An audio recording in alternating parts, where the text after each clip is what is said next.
Ashama harka fuune dirra jirtu hordoftoota abdaatu nageenyi kiyya kan jaalalaaf kabajaa bakka jirtanitti isin haa ga'u jecha egaa irra aappii ajaa'ibaa tokko isiniif qabadhee dhufeetiin jira. Bilbila tokko irratti aappii lama akkamiif fayyadamna WhatsApp lama akka jettanii gaafattan egaa karaa gabaabaa ta'een fayyadamuu hin dandeessu. Bilbila hunda irratti fayyadamuu hin dandeenyu jechuudha yoo aappii kana qabaanne malee. Kanaaf bilbila keessan irratti appilikeeshinii lama fayyadamuu yoo dadhabdan taate aappii kana buufattanii Facebook lama bilbila tokko irratti akkasumas YouTube TikTok lama banattanii fayyadamuu ni dandeessu jechuudha. Aappii lama mobaayilii aappii tokko qofaa kan isiniif hayyamu jechuudha. Messengerii tokko TikTok tokko jechuudha. Mobaayilii bilbilii tokko kanaaf aappii kana gadi buufattanii lama fayyadamuu karaa salphaa ta'een hin dandeessu. Play Store keessa aappii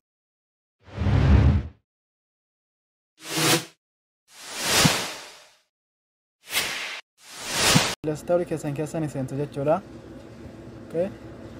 Egaa Play Store keessan seentaniin booda haala argaa jirtan kanaan itti barreeffattu san booda gad deemtu jechuudha. Aappichi baay'ee waan ta'eef keessaa akka qulqullinaan isiniif dalagu isa kanuma jechuudha.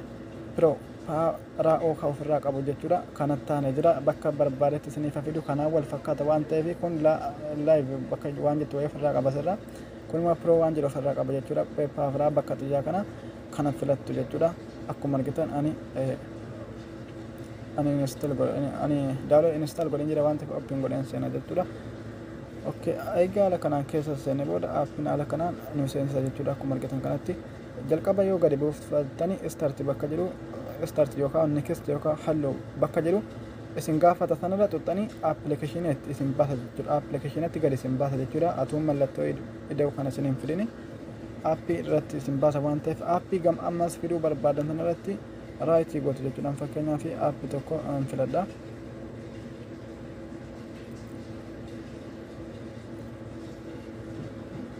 Aappii barbaade tokkoon filadha jechuudha. Telegiraama yookaan Google ifaan filadhame Google irratti raayitii godha jechuudha. Egaa ala kanaan itti godhee booda asirra tuqa jechuudha.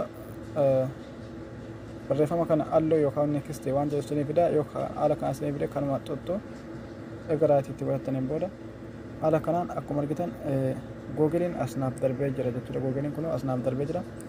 Imo asirraan qaba messengerii Facebookii WhatsAppii waan barbaadan mallattoo ida'u kana tuquudhaan dabarfachuu ni dandeessu jechuudha. Start erga ala gootan inni gama aappii isin geessa waan ta'eef aappii barbaadan irratti raayitii erga godhattanii kaammaa tuttanii as dabarfatanii booda ala kanaan aappii dabalataan fidachuu barbaadan illee mallattoo ida'u kana pilaasii kana tuttanii turattanii aappii barbaadan fidanii as keessatti fayyadamuu ni dandeessu. Imo 2 4 mobaayila tokko irratti fayyadamuu ni dandeessu. Amma WhatsAppiin kiyya yoo gadi tirkutu banamee jiru jechuudha. Asirratti banamee jiru akkuma argaa jirtan kana yoo barbaade lakkoofsa biraatiin banachuu nan danda'a. As keessaa nan ba'a jechuudha. WhatsAppii ani kun jechuudha asirraa banadheetiin hin qaba akkuma argaa jirtanu.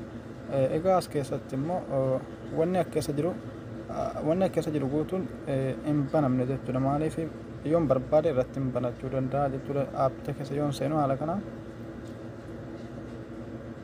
irraa deebi'ee haala kanaa wanni argitan kun appilikeeshinii kun guutuun hin banamne jechuudha. Asirratti Imo, Messengerii, Facebookii, YouTube illee waan barbaade bakka ida'u kana tuqee fidee gashee asirratti banachuu ni danda'a. Bilbila tokko irratti Imo 2 3 WhatsApp 2 3 Facebook 2 3 YouTube banachuu fayyadamuu ni dandeessu. Aappii kana gadi yoo buufattan iccitii dhokataa galarii keessan fiddanii as keessa keewwattanii akkasumas viidiyoo keessanillee gamarraa yoo gubdanii akka keessaa namni fedhe arguu hin danda'a. Waan kana fayyadamuu ni dandeessu. Isiniif galatoomaa abdii qaba. Aga barumsa biraa waliin deemnutti nagaan naaf tura.